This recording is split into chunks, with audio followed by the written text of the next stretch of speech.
Hello, everybody, and welcome to week 9. We're going to be talking this week about graphic novels, comic books, and how all that ties into science fiction. I don't know, where do you think we should start? I think we should start by giving a broad scope history lesson. Oh, great. Everyone loves a broad scope history lesson. Because I don't know about our audience, but I don't know a whole lot about the history of comic books and graphic novels. All right, so, I guess when we're talking about comic books, we're talking about the history of sequential visual communication. The idea of telling stories with pictures. Can we make that into an acronym? Can we call it SVC? SVC? Sure. And you have to remind me what it is later. Okay. So when we think about SVC in cave drawings, or SVC in hieroglyphics, or murals, or tapestries, or those sorts of things, we have used imagery to communicate since the inception of Humankind, right? Yes, that's true.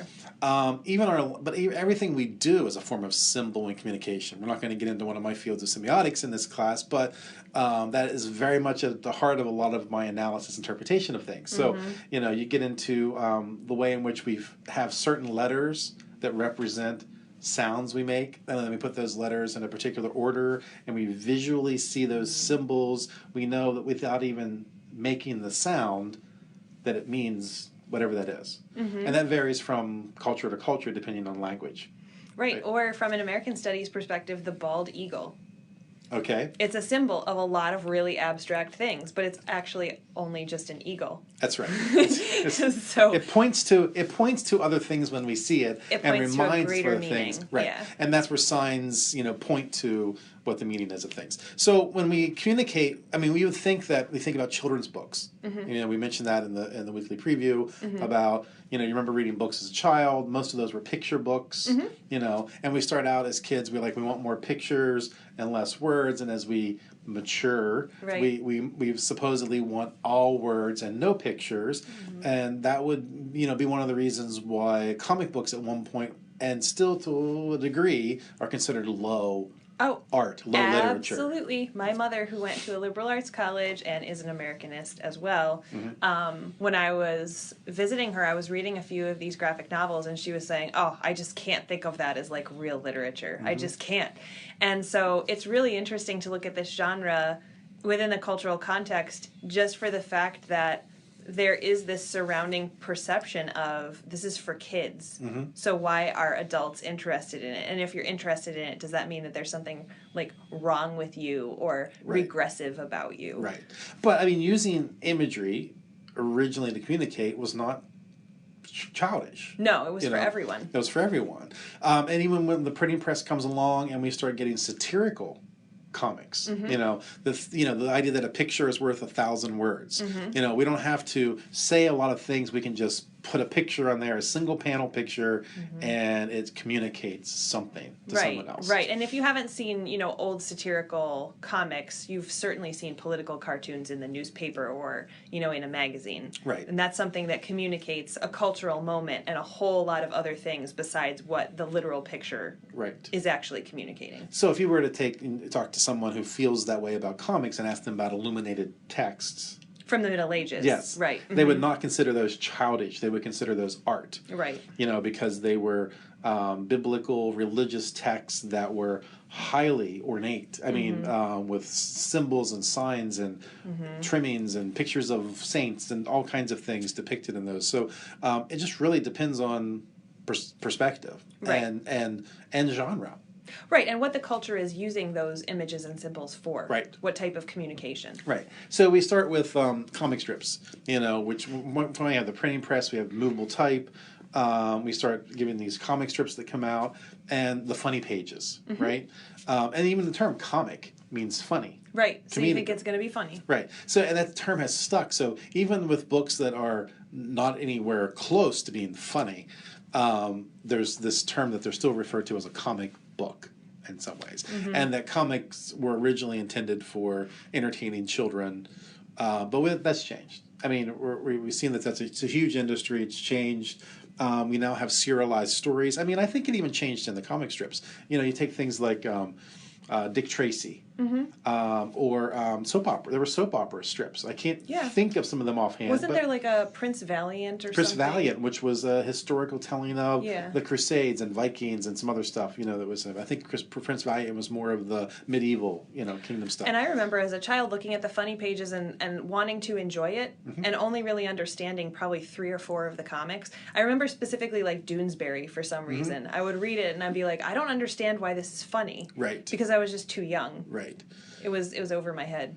So yeah, they were used for a lot of different reasons. They were used for politics. They were used to communicate information, and so it's been part of our culture for a very long time. And so they moved into the comic book as a form of serialized monthly book that would come out. Came into its own at some point. I think. Like the superhero stories. Those are like 1930s, late 1930s, early 1940s. We get the superhero stories that are happening. We're talking right around World War II, I think, in that instance. And so comic books and things were easy for people to take with them.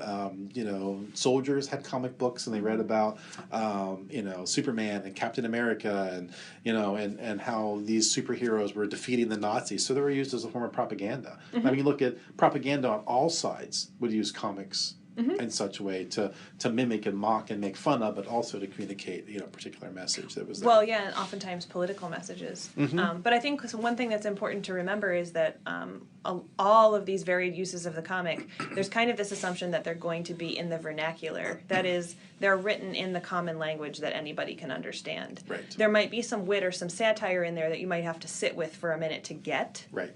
But they're mass marketed, they're available to everyone, they're fairly inexpensive, and so that in itself, at least in American culture, tends to suggest that they are not as valuable as a piece of literature that you have to buy, like, a nice printed book from a bookstore, and maybe it is a little bit harder to read. You know what I mean? I think the mass availability and the language that's used in the comics has led to part of the reason why some people think, oh, they're not literature, they're not worth studying, certainly, and they're kind of common in a negative sense. Yeah, and I collected. I started collecting comics in college, and worked for a comic book store.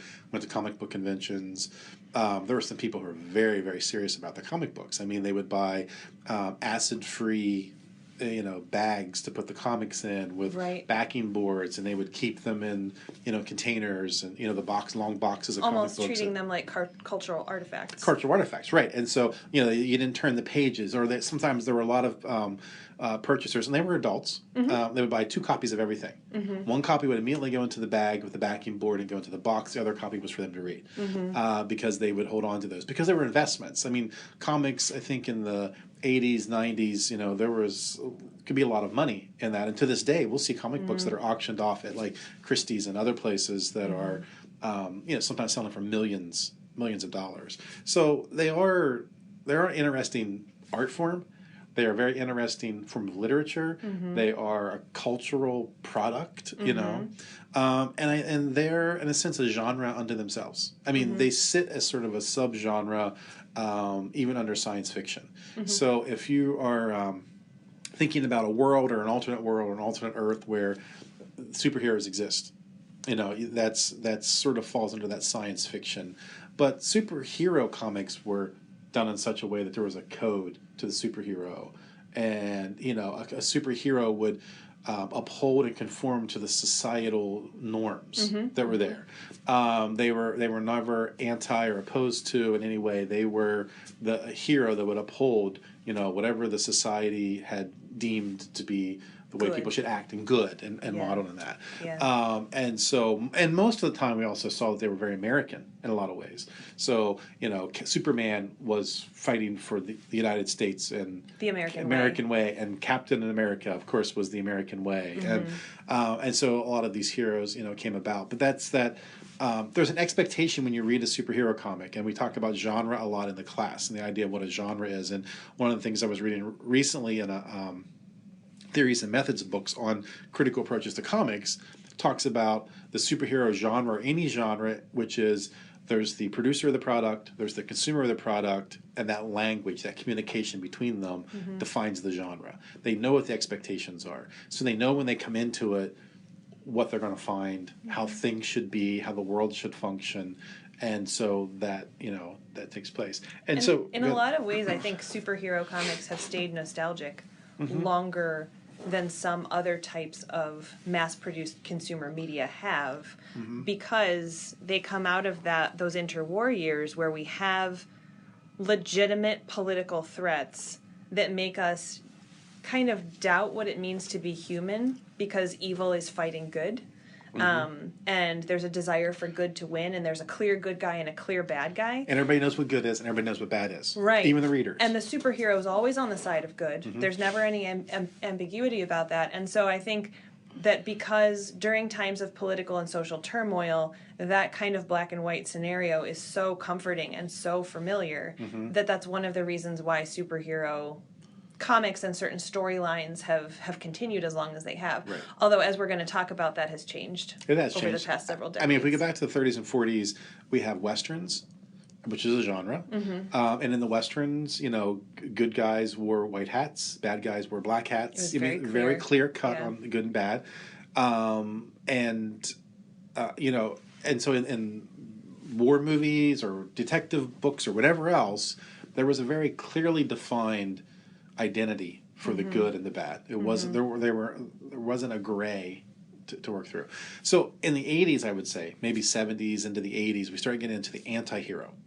The idea of the person who is outside the societal norms, who is an outcast, doesn't fit into the culture, doesn't fit into the society, but for some reason wants to defend the society and the culture. Well, because I think the good and the evil at that point has become so intermixed that it's gray. And you can't really tell who the good guys and the bad guys are. Like, in the past, if, Superman was trying to protect the government, for example, from bad governments, now you get into storylines where the government isn't necessarily all good. It's not easy to tell who the good guy and the bad guy are. So maybe the superhero would be fighting against the government. Right. And we have that occurring, now too. Or in police departments and whatever. I mean, all these characters are the same way. It's the dirty cops and the good cop, supposedly is, on the outside. He wasn't considered a great cop, was somebody who didn't do well or whatever, but all of a sudden rises to the occasion and is going to come in and fix things. So when we look at things, reflections of those things in our culture, and we'll talk more as we get closer to the graphic novels we're going to talk about, which have a lot of anti-heroes in them, probably primarily function as anti-hero comics in some ways. If you look at the 2016 election year, and you look at all the arguments for how could someone like a Donald Trump come into that race. Right, who's not a politician. Who's not a politician, who was an outsider. You hear all these terms. Society at this point really has no one to blame but themselves, because we've championed the anti-hero. We've championed for the person who is misfit, doesn't fit. Not part of the establishment. Not part of the establishment, but who can come in and right the wrongs of the corrupt establishment. Right. Who can turn over all of these things that have been messed up for so long and restore everything back to what they perceive or claim to be the way things ought to be. So that's an example of anti-hero that's taking place. But, we've talked earlier about things like reality TV. Reality TV is full of people doing things that we typically wouldn't condone in society. But there's a part of us that's interested enough to watch. Right. So we consume it as consumers, and the expectation is that these are going to be outcast people. These are going to be people that we might champion them because we want to see them succeed in this particular genre, but if they were in our neighborhood, we would run them out. Yeah, we probably wouldn't want to be friends with them. That's right. We wouldn't associate with them. But in this case, we do. So that idea of anti-hero, that's taking place. So we move now, we move into the 20th century, 21st century, and we're looking at comic books as an industry. So as we mentioned in the weekly preview, Marvel's owned by Walt Disney. DC Comics is owned by Time Warner. Other companies have also bought into stuff like Dark Horse Comics have been used in the movies for a very, very long time. You can go back to RoboCops and Time Cops and those types of shows weren't part of the mainstream comics, but people were seeing those as an opportunity to take something that people were interested in and turn it into a film or a movie.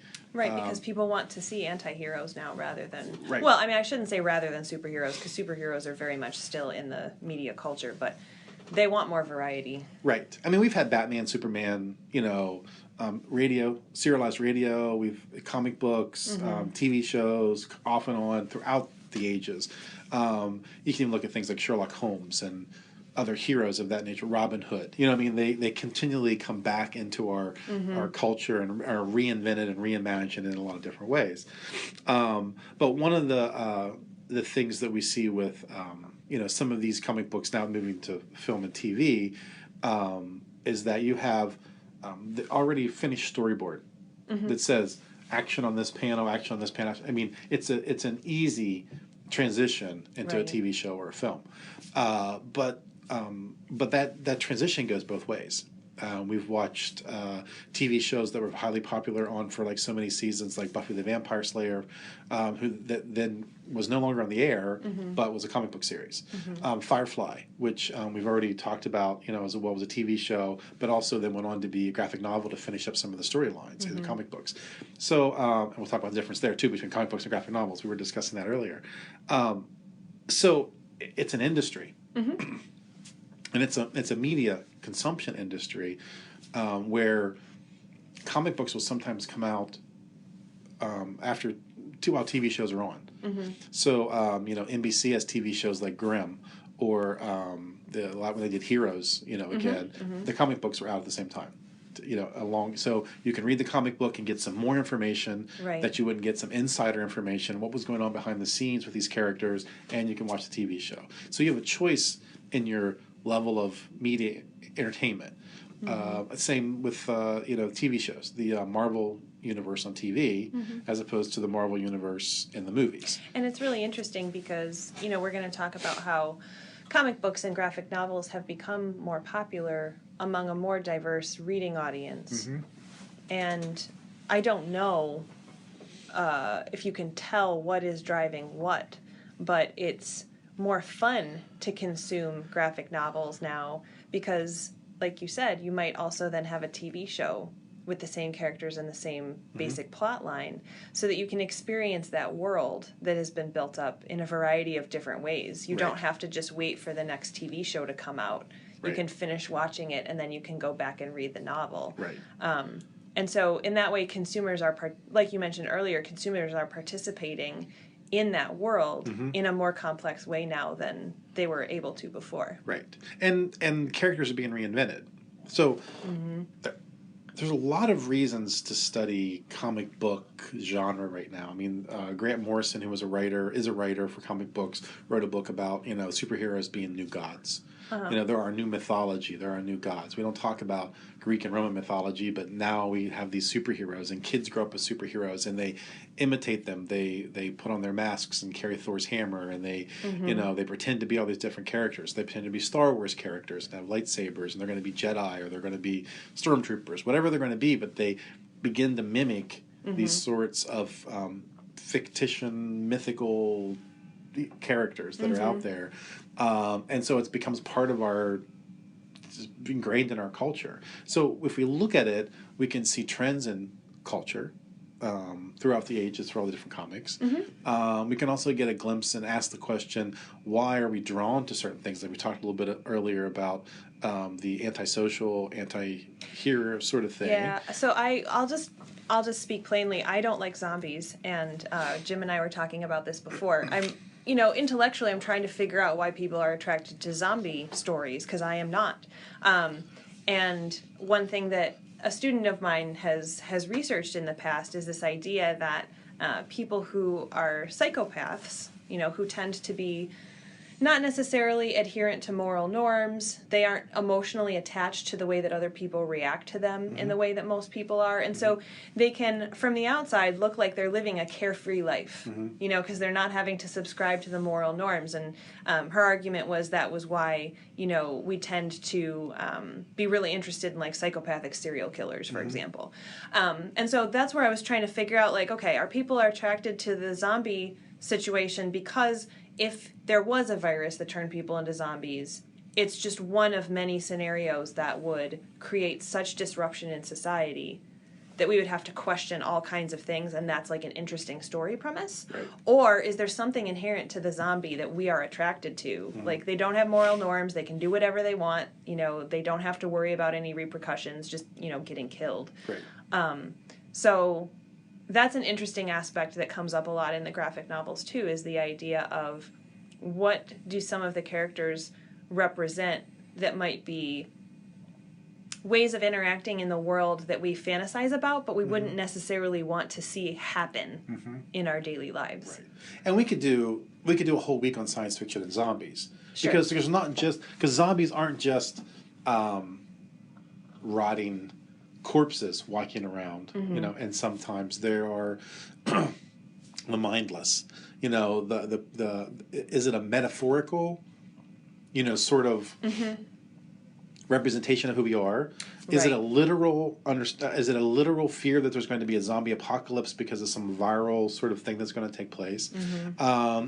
And so if you go back, the idea of the zombie is old. I mean, it's a voodoo. It goes back to the idea where a Bokur would take the soul of someone, and then that person would become, a soulless slave. And they would be controllable. So they weren't like a rotting, flesh-eating, brain-desiring zombie. Right. They were really a slave, And so it was a form of slavery that took place. And the soul of the person then would be used in potions and magic to enhance the wealthy person that could afford to purchase it. So the poor were stripped even of their soul, and the wealthy would benefit from that. And isn't that metaphorical? And that's metaphorical. Yeah. One of the earlier zombie films was called White Zombie, and it was about a sugarcane plantation that was all, black slaves in this plantation, and there was a white woman whom a wealthy man, wanted to have do everything he wanted, to turn her into a slave. And so he had asked the Bokur to turn her into a zombie, and that's why the movie was called White Zombie. But it was, it was turning some of these things around and twisting some of these things around. So when you look at zombie films, zombie things that are taking place, even some of the research has shown that the rise in interest in zombies usually correlates to underlying social anxiety that's going on when it comes to fear of death, fear of dying, fear of the dead, because the zombie is a living dead. Right. It can either be looked at as like immortality, but what a horrible immortality it would be. Right. But it can also be looked at as out of my control.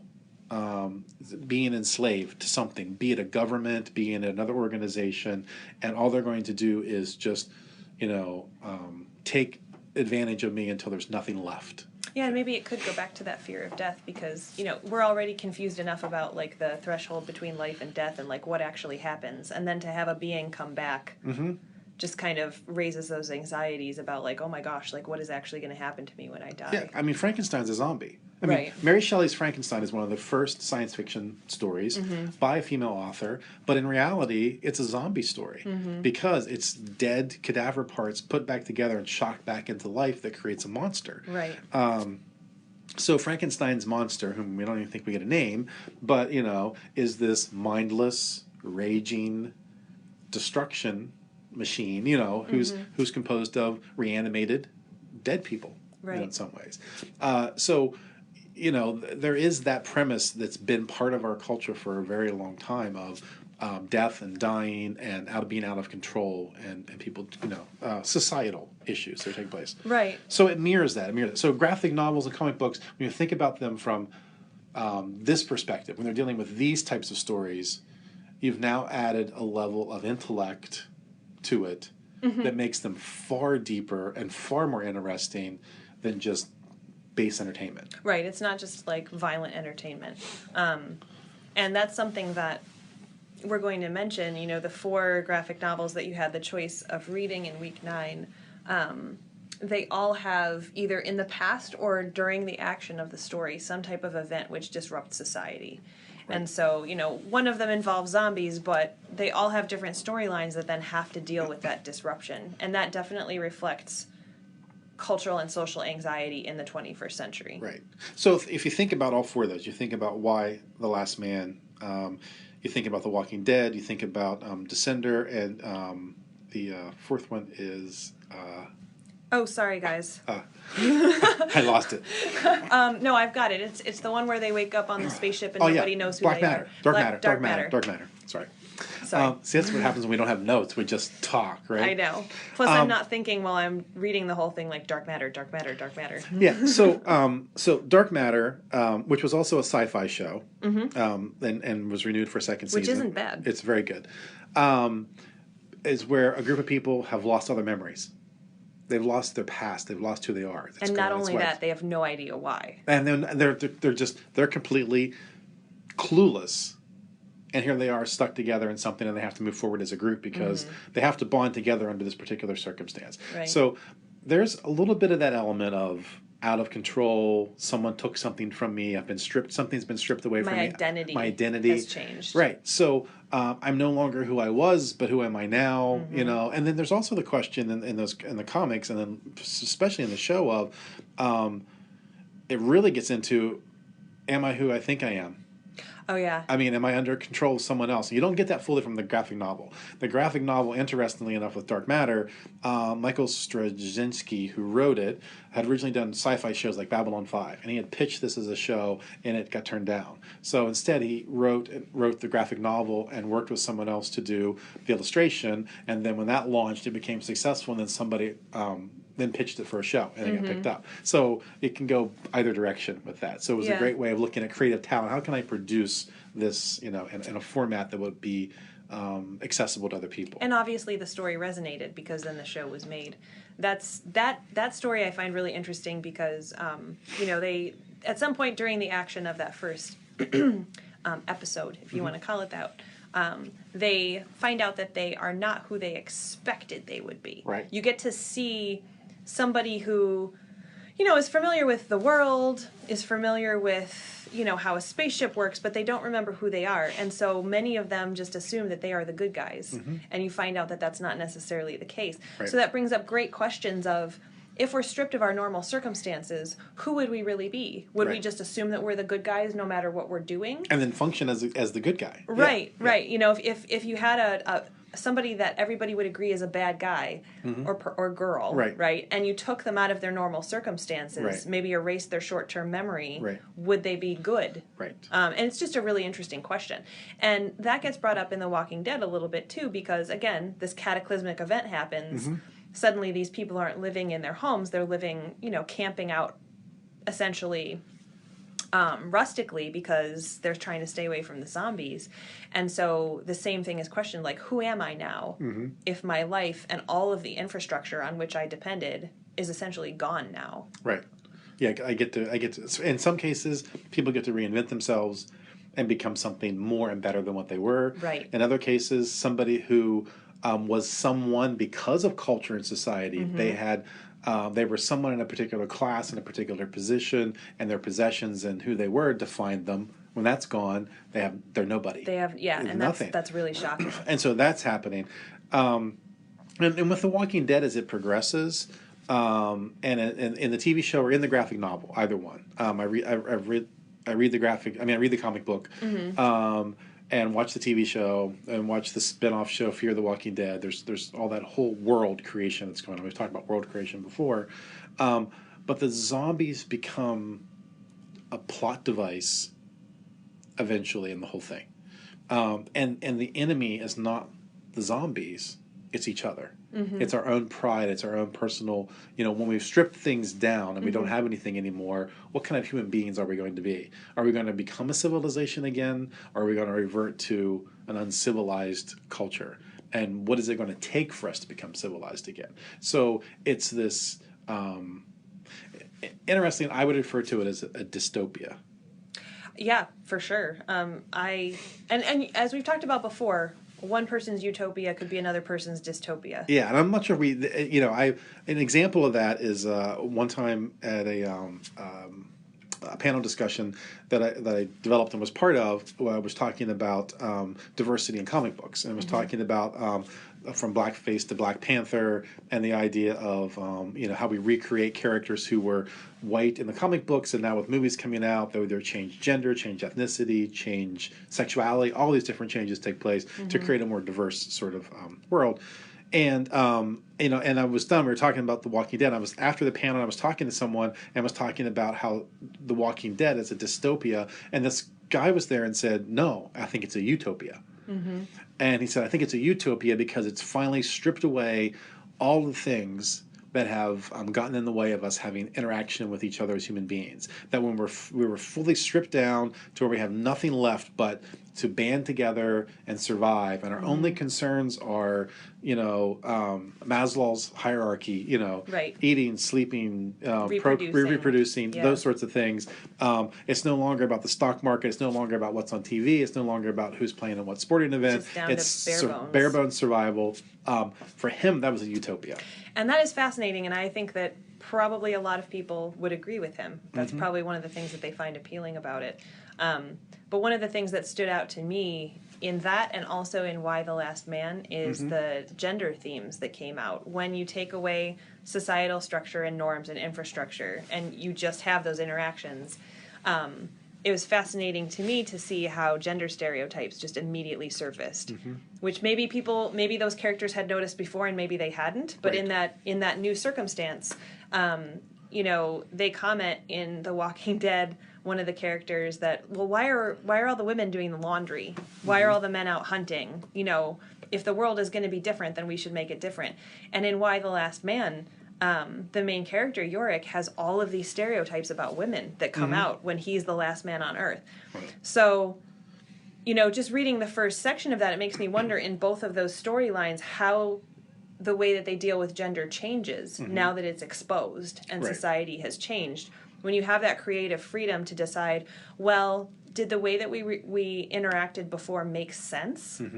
Or should we look at gender differently now that we have the opportunity to? Right. And I just haven't read enough to know how that happens, but there were a couple of scenes in both of those books that just kind of chafed at me, because I was like, God, this sounds so predictable. It's like just gender stereotypes. But you have very strong female characters that emerge in The Walking Dead, which is later on. I mean, it starts out very much gender stereotypes, and then later on you have some of your strongest characters, most capable sharpshooters, and Michonne with her sword, was a lawyer, and now she's like a black samurai. I mean, that's her, and she's amazing. Yeah. And so she was an amazing character in the comic book. She's an amazing character in the TV show.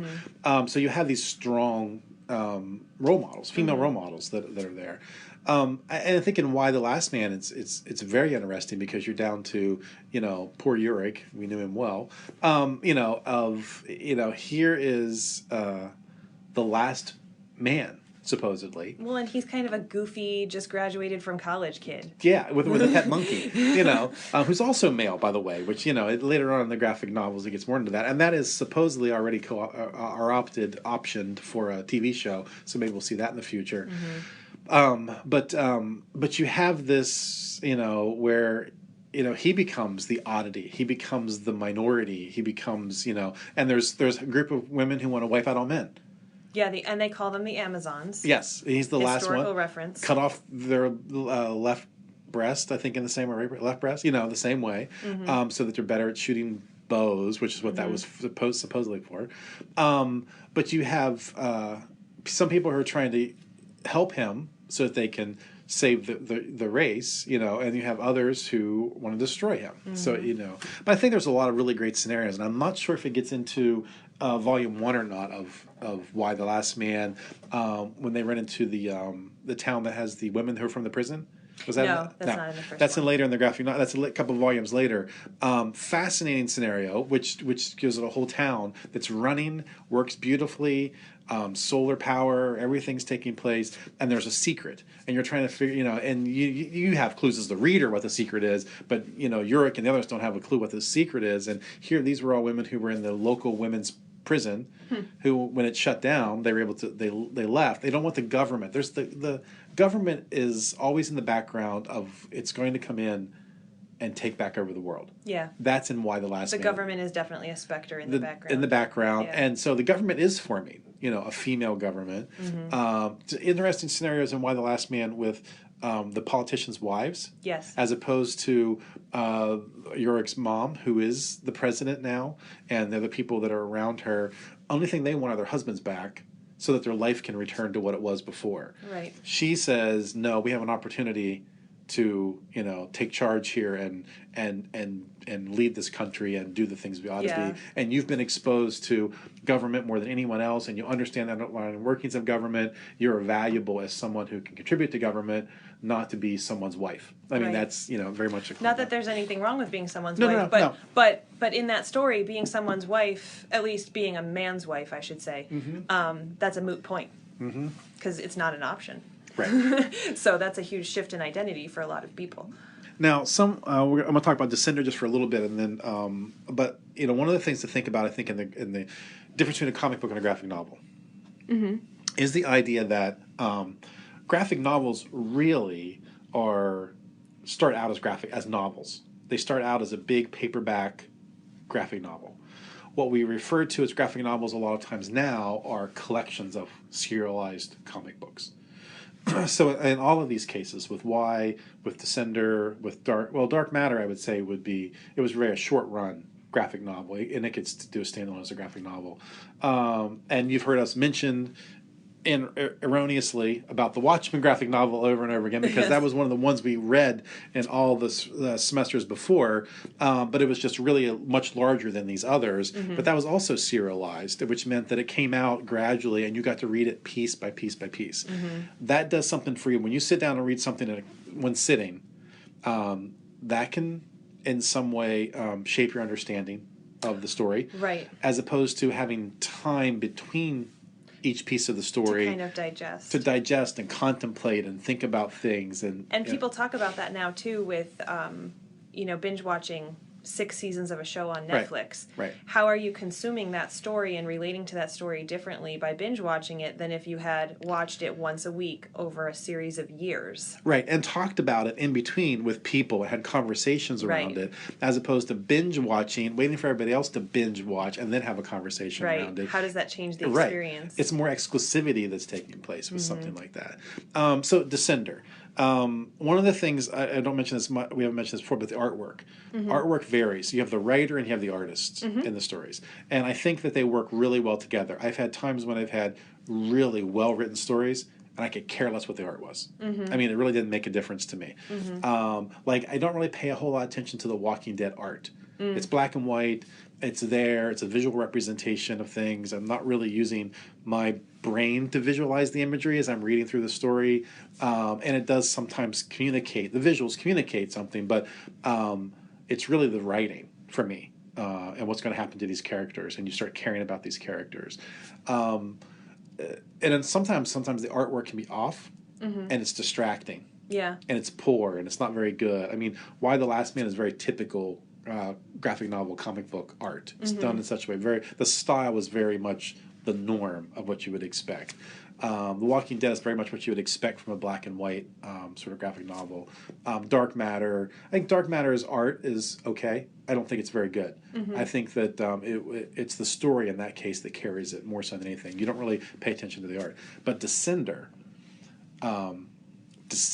is all done in watercolor. And when I read Descender, and a new issue of Descender comes out, I'll find myself just staring at the panel or the page at the watercolors. I mean, it's amazing to me. The art, for me, sometimes in that book is more impressive than the story. I mean, the story is very good, too, because it goes back to very similar robot uprising, where there was some aliens who left some technology behind. The one doctor takes advantage of it, starts creating robots, and then the robots that it actually had come from show up on these planets and start to annihilate the parts of the civilization. And so the civilization goes into anti-robot, hunt all robots, destroy them mode. because they'll kill us, which is very much similar to find all the zombies and hunt them down and kill them because they'll kill us. Right. As it is find the last man and hunt him down and kill him because he'll destroy the utopia that we now have. Right. Which is very similar. Anyway, so you can Yeah. see these, you can start drawing lots of connections between these stories and seeing how things connect. So, I don't know. Descender is again, very good story, very good graphic novel. And it's one that the story's still ongoing. So you have the volume 1, but I still don't think that it concludes as well as some of the others do when you're reading it. I mean, it's a collection, I think, of the first five books of that series. I think it's really interesting, too. I don't know how much time you all had to think about this while you were reading, but how it felt to consume the graphic novel compared to a regular novel or watching a film. In Watchmen, because it's so long, you have some time to think about it, and also because some of the storylines are communicated just through the pictures. Right. So there's like multiple storylines going on at the same time. So if you want a more challenging read and you like graphic novels sometime, try The Watchmen. But I think in the ones that you would have read, depending on how you responded to the artwork, kind of, like Jim was saying, it's more or less easy to skim your eyes down the page than it would be in a novel. And that's what I was thinking about. I was thinking about what is arresting my eye? What is causing me to pause? Right. Is it the words? Is it the picture? Is the way that a particular nugget of action is contained in a panel something that's kind of drawing my attention and making me pause before I move on? And are there ones that I am kind of skimming over? Right. And it's just kind of a different, almost cadence to your reading. I think if you were reading them in their paper and ink form, which I was. Okay. I wasn't reading them digitally. Yeah. If you read them in there, and I read all my comics digitally now. I used to, it was nothing but go to the comic store, buy your comics, read those. And I prefer them digitally. And one of the interesting things about reading digitally is that it moves you from panel to panel to panel. You don't have to guess, which you have to sometimes in a comic book, what's the next panel? Yeah. Because they do some really creative things with that. And one of the most creative I've seen was the run on Batwoman last year before last, where, and the Comixology app would do a great job of following through the panels, and then it would zoom out and you would see the whole page, where they had taken segments of her bat cape, and those were the panels of the story. Oh, that's neat. So it was just this beautifully designed illustration. But you would have had to have tried to figure out how to flow through that based on the dialogue. And so you have to pick up a lot of clues. So comics as a genre involve not only understanding the topic and the subject matter, but also the subtle clues between following panels through, a story as well. So I think there's a lot to be, learn from the experience of this week of the graphic novels. The ones you focused on were science fiction. They weren't superhero, really, in any way. If anything, they were anti-hero in a lot of ways. And they were all with a scientific premise, and they were selected for that particular reason, that they were dystopic, or mostly dystopias, I think, in some ways. In this and you've got your fair share of, I would say, kind of the ghost of the mad scientist in some of them.